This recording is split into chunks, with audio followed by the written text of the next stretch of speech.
Kitang-kita sa video ang maaksyon at dibdibang paghahanap sa nawawalang binatilyo sa probinsya ng Aklan. Isang binatilyo ang misteryoso umanong naglaho sa Aklan River mga bayno. Hinala ng ilan, di umano, hindi ito simpleng kaso ng pagkalunod. Ang ilog kasi pinaniniwalaang may bantay. 15 anyos na si Joros na pinaniniwalaang nalunod sa Aklan River mga bayno. Nakita na nga ba? Ang buong kwento dito lamang yan sa aking channel kung saan ang kaalaman ay siksik at nag-uumapaw. Mag-subscribe ka na rin para sa araw-araw na video na kagaya nito. Kung mapapansin nyo mga bayno, may pabanda sa tabing ilog. Pero hindi raw sila tumutugtog para magsaya. Panawagan kasi nila ito sa kanilang kabanda na ilang araw nang nawawala matapos malunod sa ilog. Pero may ilang mga naniniwala mga bayno na ang binatilyo hindi lamang basta nalunod kundi may kumuha sa kanya. May kaharian sila dyan sa loob. Naniningil sila pag may nag-iingay tsaka hindi kilala kasi yung bata. Ito ang ilang linggo na nalaman ng balita sa isla ng Panay mga bayno.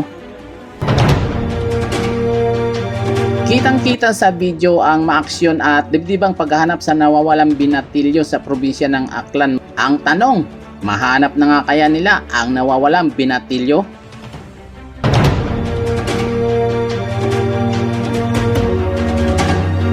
January 29 nang magpaalam daw si Joros sa kanyang ina. Bukas may... Hindi inaasahan na pagpatak ng alas 2 ng hapon ang kanyang ina. May na-receive na text na may naluno daw mula sa area ng Pulo mga bay.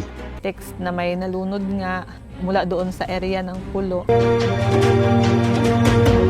Kwento ng kaklase ni Joros na si Kent, nagkayayaan daw silang maligo sa ilog matapos nilang mag-practice. Nangahas daw silang tumawid sa kabilang bahagi na may layong 500 meters ang layo nito. Mado lang yung ilog. Sa part ng linaw, di kami tumawid kasi alam namin na malalim. Dito kami dumaan sa may baba. Pero biglang bumuhos ang napakalakas na ulan kaya nagdesisyon silang bumalik na lamang. Yung pagtawid namin by 2, si Joros nakasakay na sa likod ni Ains. Napulikat si Ains.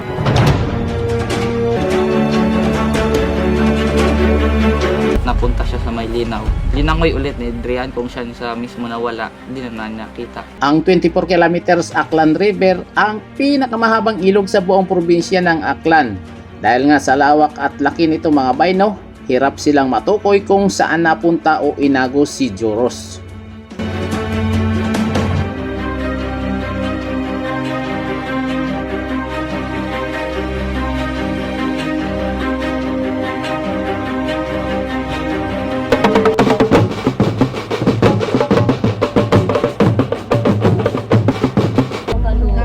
May mga ilang residente naman na naniniwala na kaya daw hindi pa rin nakikita ang katawan ni Joros sa ilog ay dahil mayroon daw ditong kumuha.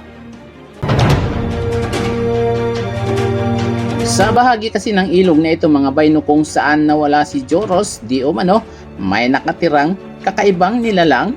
May nakatira dyan na sirena. Sa loob niyan parang may kaharian.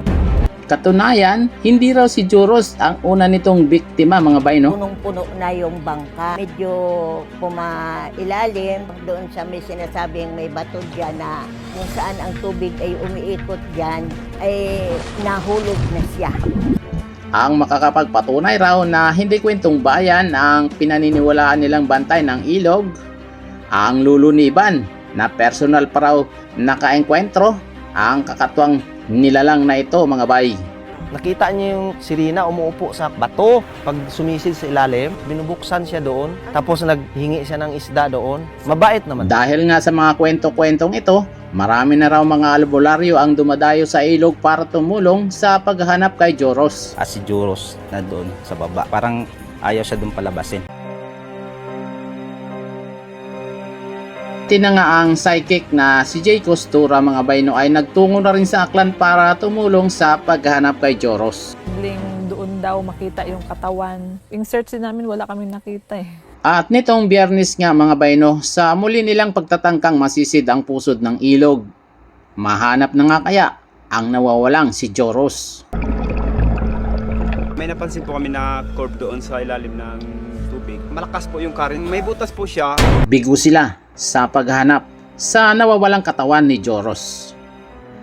Patuloy ang pag-agos ng buhay para kina Rosbel at Joey, pero sa pagdaan ng mga araw na hindi pa rin nila nakikita si Joros, palalim din ng palalim ang kanilang pangungulila.